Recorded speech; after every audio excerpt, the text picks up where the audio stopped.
მოგესალმებით, ეს არის გადაცემა მომავალი თაობა, მე კი მისი წამყვანი 171 სკოლის მოსწავლე ანანო მაჯავარიანი გახლავართ. დღეს ჩვენი გადაცემის თემა არის მშობლებისა და ბავშვების ურთიერთობა. ამ თემაზე სასაუბროთ ჩვენ მოვიწვიეთ თბილისის სხვადასხვა სკოლებიდან ჩვენი თანატორები.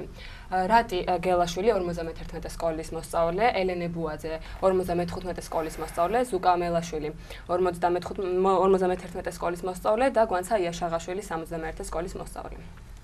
რაც შეეხება გადაცემის მთავარ თემას. დღესდღეობით ჩვენ სასახლეში საკმაოდ შეიმჩნევა მშობლებსა და შვილებს შორის კონფლიქტი, რაც ურთიერთდაძაბულობას იწვევს მათ შორის. თქვენი აზრით, როგორ ფიქრობთ, ეს კონფლიქტი გამოწვეულია მხოლოდ ბავშვის ასაკის გამო, თუ რა არსებობს რაიმე სხვა მიზნები, გვანცა რას გვეტყვი ამასთან დაკავშირებით?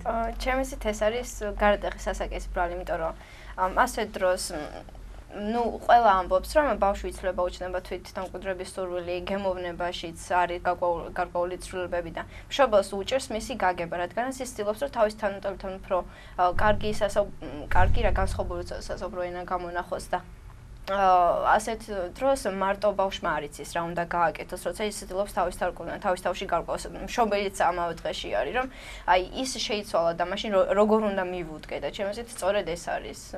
ანუ შენ თუ გქონე შენახსენე გემოვნებასთან დაკავშირებით კონფლიქტები, შენ თუ გქონე მაგალითად შენს მშობლებთან კონფლიქტები? გემოვნებასთან იმდენად არ უბრალოდ ისე რომ პატარა რო ხარ, მაინც ახლა დავშოთ რაღაცა არ მოგწონს და იმდენად შეიძლება არ უთხრა, რომ აი იცი რა მე ეს არ მოწონს და აი ეს მირჩევნია და როცა დიდი ხდები უკვე რაღაცა თვითკრიტიკის შეგრძნებაც გეუფლება, იცი რომ სხვები აი რაღაცა შეიძლება შენსკენ გამოხდონ და ნახე ამას აი რაღაცა ასეთი აცვია. ეხლაც ხო არის ასეთი რაღაცები, რომ ლამის მოგვარდნენ და ამოგიტრიალონ, მაიკა რომ ბრენდი ნახონ რისი გაცვია და სწორედ ეს ჩემს თამის პრობლემა, რომ უბრალოდ არ გახდა სხვისი დაცვლის საგანი.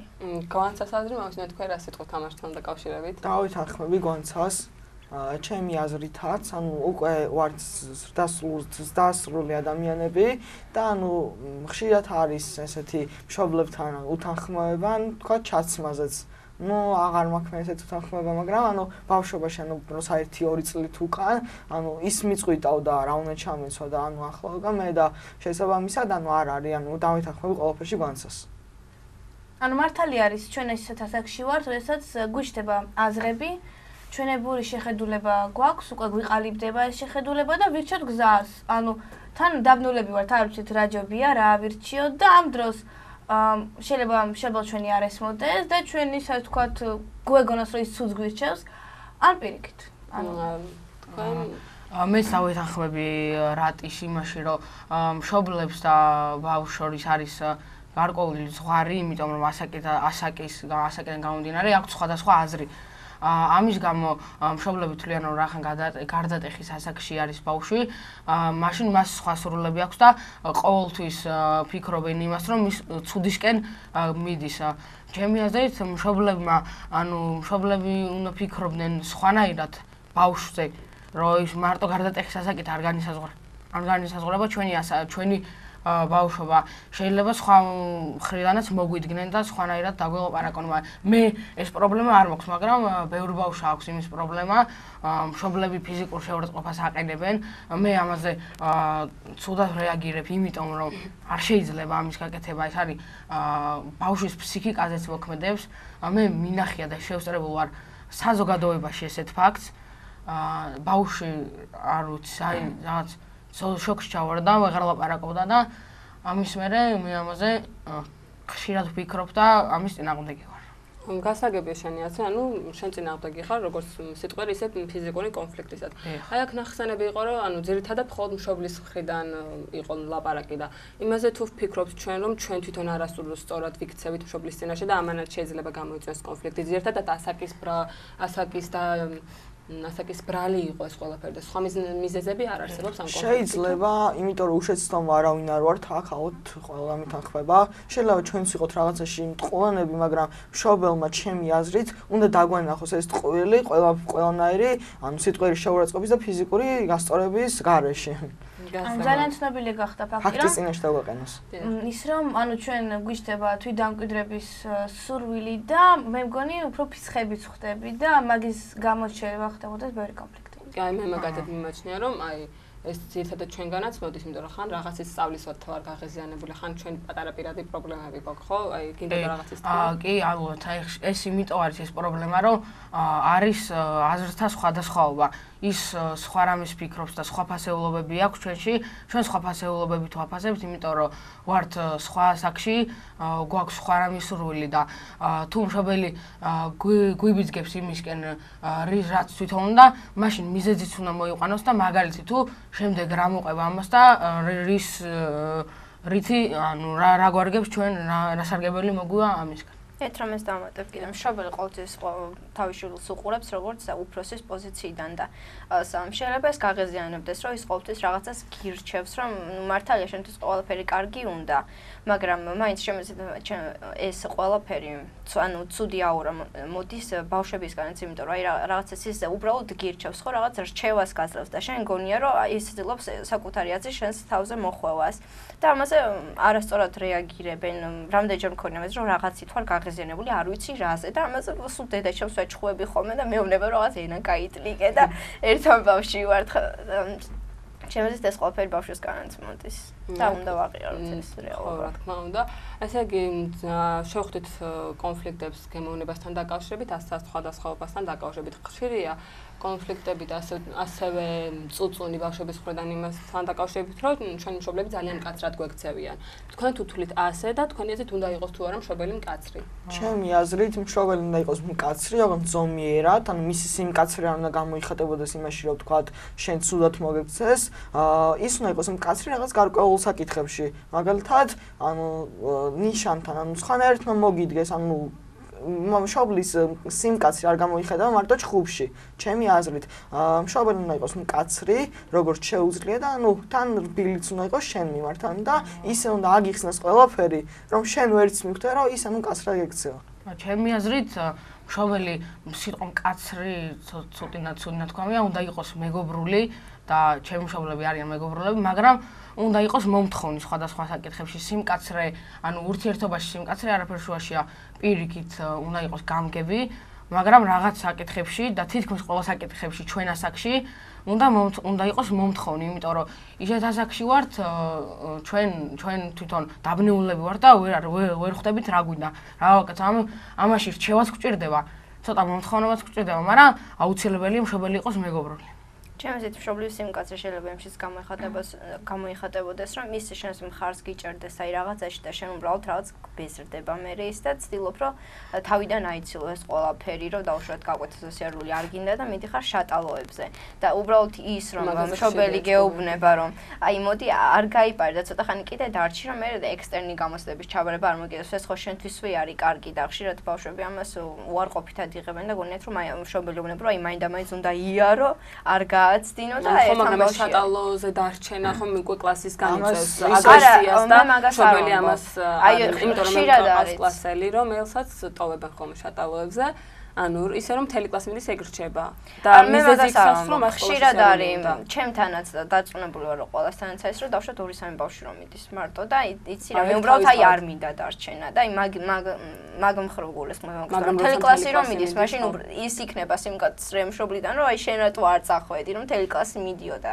იმიტომ რომ მე იმათ მოხვდებათ და შენ იქნები რაღაც მამა აბრამის ბატკანი გამოხვალ და უბრალოდ უარყოფით ემოციას გამოიწვევს კლასებისგან მე ვთვლი რომ თუ გიშლის სხვადასხვა საკითხებს მშობელი ისევ შენთვის და შენი სიკეთისთვის გიშლის ამას მაგალითად ეხლა მშობელმა უნდა გამოიჩინოს სიმკაცრე ანუ აქტუალური თემაა მოზარდებში სიგარეტზე ვთქვათ კიდე ანუ რაღაც ქუჩაში დგომაზე მშობელი არის ვალდებული რომ ანუ ჩვენს მიმართ გაგვაკონტროლოს ანუ ამ ყველაფერზე ანუ იყოს მკაცრი და სამართლიანი ყველა ბავშვს თავისი მშობელი ყავდა თავისებური მიდგომა უნდა და მშობელმა საკურველია ეს იცი და რაც შეეხება შატალოებს, აი ისეთ შატალოებს მიდიხარ 2 და 3 ბავშვი, რასაკვირველია მშობელს ეს არ უნდა. ან ცდილობს გაიგოს რატომ წახვედი, ხო?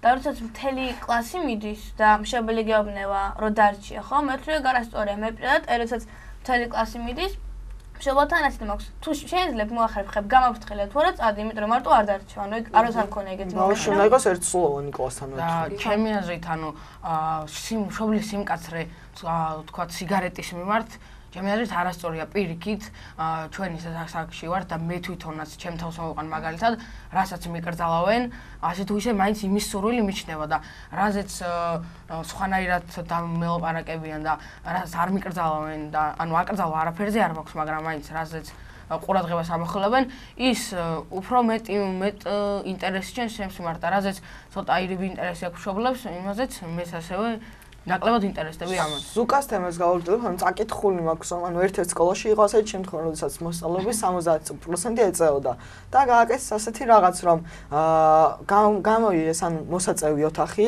ეგრეთ წოდებული.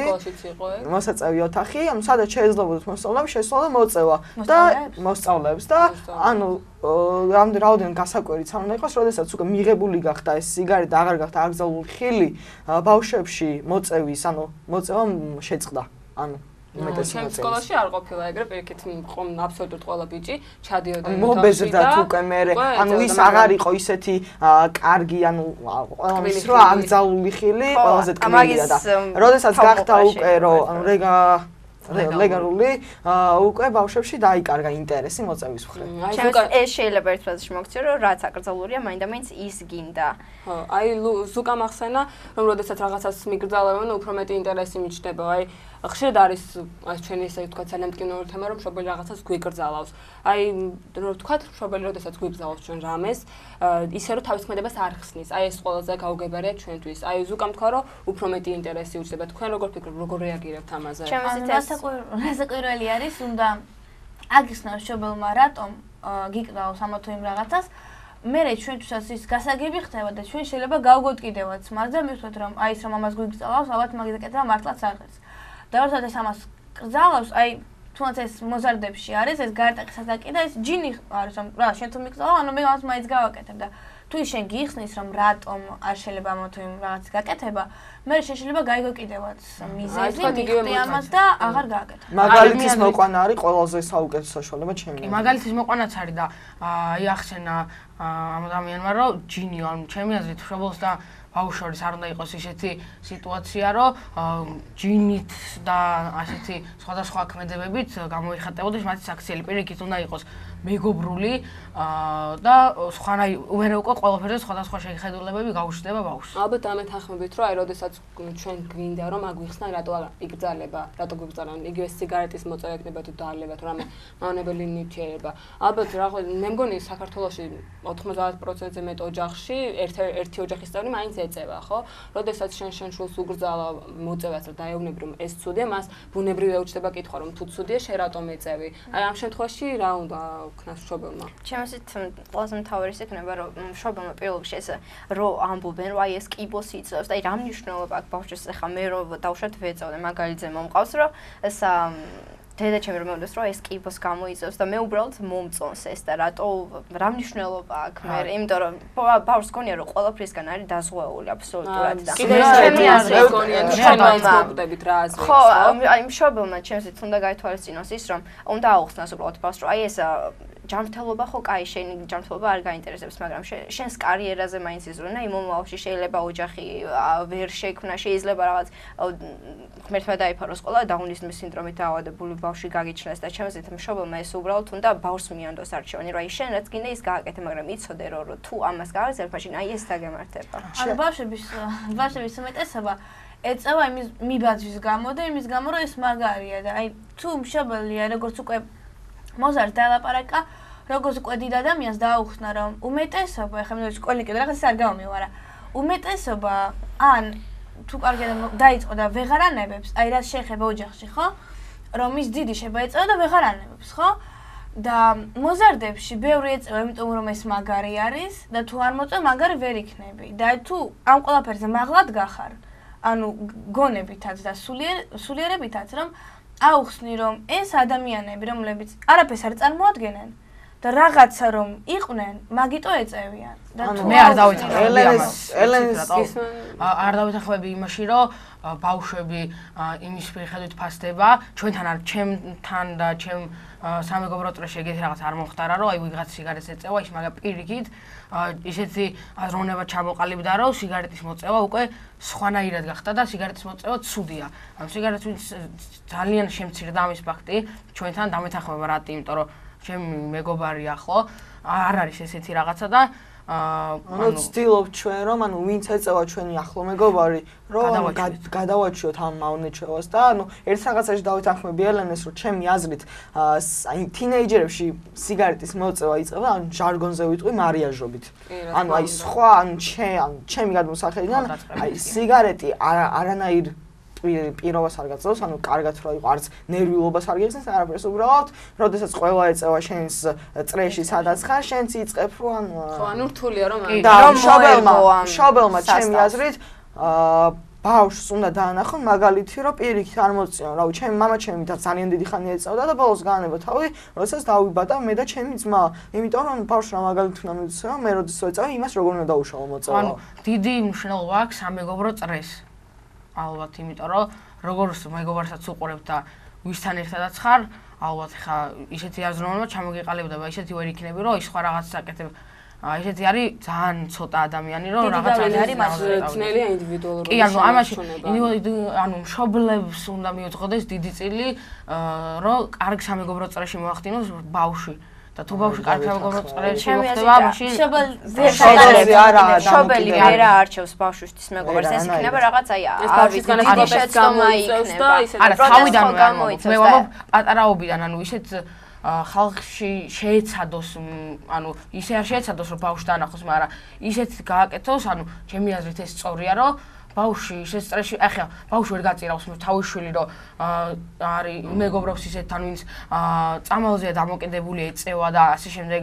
მაშინ ის ახლა წყარად ვერ იждდება სახში, ან რაღაცას გააკეთებს ამის გამო, და უნდა გააკეთოს ის, რაც მე წეგან მოვაყარე. კარგი, ახლა მთლად მოდის შიც რაღაც ძალიან ანუ ერთი რაღაც მინდა გითხრა, რომ ანუ როგორც შენ ამბობ, რომ მშობელი, ანუ ჩვენ ვართ უკვე მოზარდები, გვეხმარება რომ ვიპოვოთ მეგობრები. მე მაგას არ ვთქვი, მე ვფიქრობ, რომ ბავშვებიდან ხო არა მე პატარაობიდან ხო ანუ ბავშვებიდან ისე უნდა აგზარდოს რომ მოზარდობა როცა ჩვენ ვართ უკვე მოზარდები მოგვანდოს არჩევანი რა ჩვენ უკვე მოგვანდოს ჩვენ უკვე შევძლოთ ისეთი მეგობრის არჩევა რომელიც ამ საქმეს არ გაგვიყვანს აზრი გადმოცი ეს დავამატებ ანუ მშობელი ანუ ვერ შემოგიკრებს მისთვის სასურველ ხოდა ათოსან ბავშვებს შენს გარშემო ის უნდა გესაუბრო შენ ანუ ის უნდა გესაუბრო შენ ანუ როგორ უნდა შეარჩიო თქვათ მეგობარი, როდესაც ანუ შენ გადადგა ნაბიჯებს სკოლაში, შენ თვითონ უნდა გააკეთო ეს ყველაფერი და შენ თვითონ უნდა ხვდებოდა უკვე იმ დონეზე უნდა ქონდეს განვითარებული შენი ტკუა, რომ შენ თვითონ უნდა არჩიო კარგი მეგობარი. ამაზე ვერ დავეთანხმები ზუკას, რომ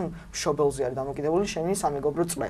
თავიდან არის ბავშვებიდან, ხო, ანუ ის გაჩვევს როგორ უნდა იყოს. გასაგებია თქვენი აზრი, ახლა კიდევ რაღაც მაინტერესებს. აი, ხშირად არის თანამედროვე ბავშვებისგან, რომ რაღაც ესე ცოტა ჩემთვის რთულია ამის გაგება, მაგრამ თითქოს მშობელს პატივს არ სცემენ. ანუ იგივე, აი ვთქვათ ახლა ელემენტარული ქართველი 17-18 წლის ბიჭებისგან ავიღოთ უკვე ძალიან პატარებისგანაც.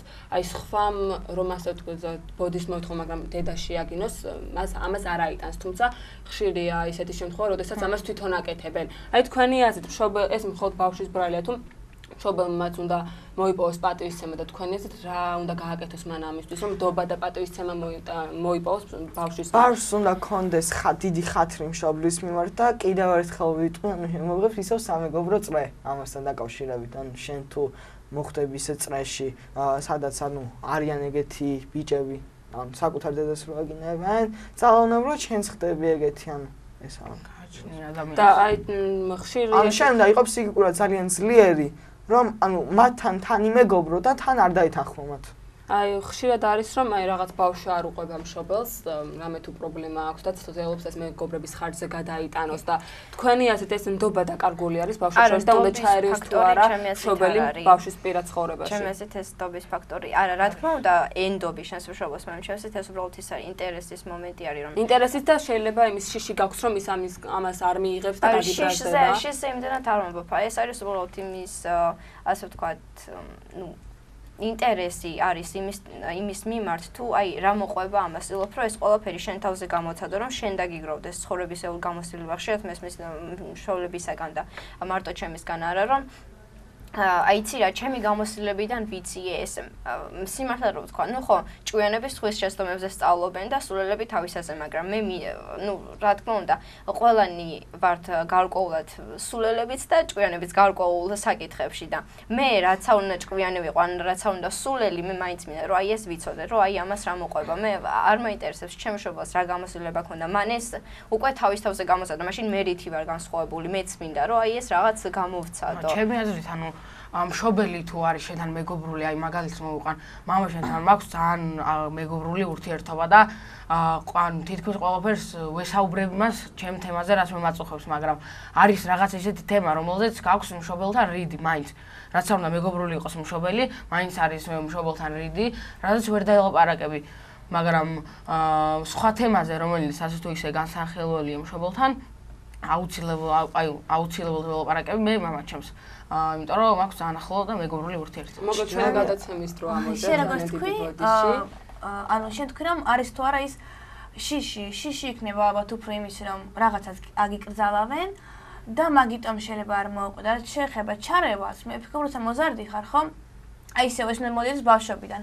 აგზარდონ ისე, რომ შენ მე თან მოუყვე. ანუ კი არ უნდა ჩაერიოს, შენ თან უნდა კონდეს სული რაღაც გავზიარო შემშებელს. ან ჩემი აზრთან ბოლოს ვიტყვი რომ ბავშვების პრობლემა, ანუ პრობლემა ამ საკითხის ის არის, იმიტომ არ უყაბიან ბავშვები მშობლებს, რომ ბევრს ქონია ალბათ შემთხვევა, როდესაც პატარაობაში რაღაც თქვა კონფლიქტი მოსვლია თავის მეგობართან, მოუყოლია მშობლის, და მე მშობელი აღარ გეკითხება შენ, ანუ და ის თავის იგონებით წყვეტს ამ საკითხს, ანუ შენ აღარ გაყენებ საქმის გულში და ამის გამოც არის ჩემი აზრით. ერთ რამეს დავწერთ ხოლმე და всё, ეს ელენემ თქვა რომ ეს არის შიშის მომენტი არის თუ არ ვიცი, ნუ მოკლედ თუ ბავშვი პატარავიდან როცა დიანი ისე რომ მას ენდობი, მაშინ მომავალშიც ენდობი.